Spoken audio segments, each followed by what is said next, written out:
আসমানের মালিক আল্লাহর পক্ষ থেকে সুবহানাল্লাহ।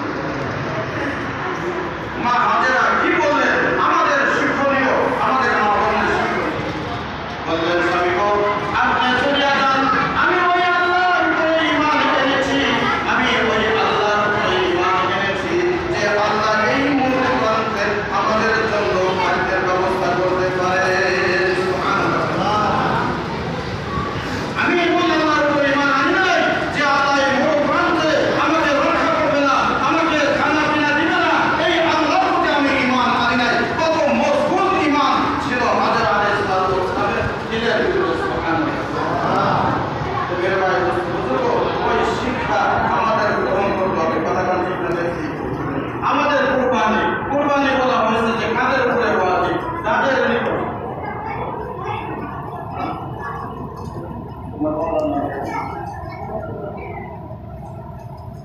আলহামদুলিল্লাহ, যে কথা বলছিলাম, কুরবানি ওয়াজিব কাদের উপরে হয়? যাদের উপরে 52.5 তোলা রূপা, 52.5 তোলা রূপার উপরে এখন কত করে? 1300-1400 টাকা করে।